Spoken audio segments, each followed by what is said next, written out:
Ապրիլի 1-ից Հայաստանի կառավարության աջակցության ծրագրերից դուրս մնացած արցախցիները ևս 2 ամիս կշարունակեն ստանալ 40,000-ական դրամները։ Կառավարությունն այսօր ընդունեց որոշումը, ինչը զեկուցվող հարցերի շարքում էր, նիստի ընթացքում չքննարկվեց։ Գործադիրից որոշման նախագծում մեկ հիմնավորում են բերում, թե արցախցիների աջակցության ծրագրերի վերաբերյալ ստացված առաջարկների քննարկման համար ժամանակ է պետք։ Մինչ այս որոշումը կառավարությունը ապրիլից 40,000 դրամ աջակցությունը սահմանափակ թվով միայն անչափահասների կամ 18 տարին լրացած, բայց բարձրագույն կրթություն ստացող քաղաքացիների, 63-ից բարձր տարիքի անձանց, կերակրողին կորցրածների, առաջին ու երկրորդ կարգի հաշմանդամություն ունեցողների համար էր սահմանել։ 2 ամսվա համար, սակայն, այս սահմանափակումներն այլևս չեն լինի, ինչպես մինչ ապրիլ էր։ Հաշվի առնելով այն հանգամանքը, որ Լեռնային Ղարաբաղից բռնի տեղահանված ընտանիքների համար հաստատված սոցիալական ուղղվածություն ունեցող ծրագրերի լավարկման վերաբերյալ առաջարկների քննարկման համար կպահանջվի որոշակի ժամկետ, անհրաժեշտություն է առաջացել որոշման շրջանակում տրամադրվող աջակցությունը 2 ամսով տրամադրել նաև թիրախ խմբերից դուրս բոլոր մյուս բռնի տեղահանվածներին։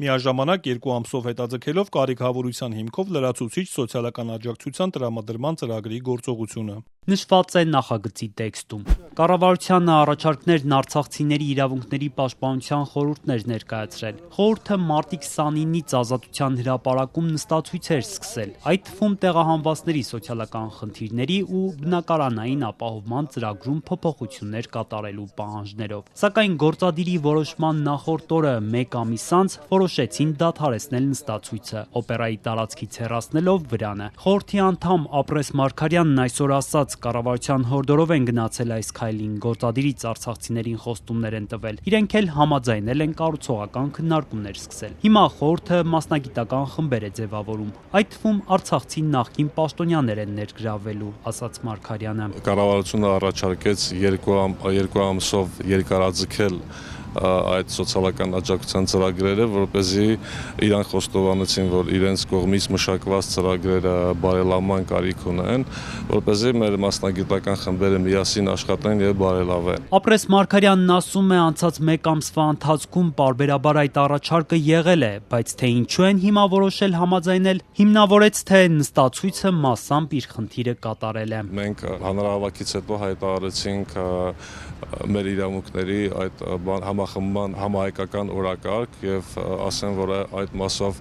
ստացանք լայն աջակցություն, բազմաթիվ մեր հայրենակիցներ, որի համար կրկին անգամ շնորհակալություն ենք հայտնում, ներկայացան իրենց աջակցությունը հայտնեցին եւ քաղաքական կուսակցություններ եւ կազմակերպություններ եւ մեր բոլորի ջանքերի շնորհիվ միանշանակ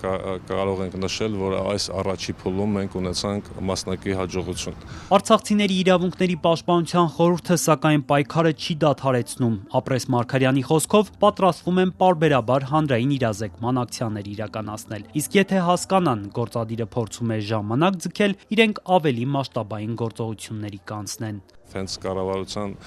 ներկայացուցիչների հետ հանդիպման ժամանակ եւ 3 մամուլի ասուլիսի ժամանակ ասել ենք, որ 1 վրանի փոխարեն կլինեն հարյուրավոր վրաներ, ոչ միայն կոնկրետ այս հրապարակում, այլ տարբեր մարզերում, հանրապետության հրապարակում եւ այլն։ Արցախցիների իրավունքների պաշտպանության խորհուրդն իր գործունեությունը կծավալի Երևանում Արցախի ներկայացուցչության շենքում։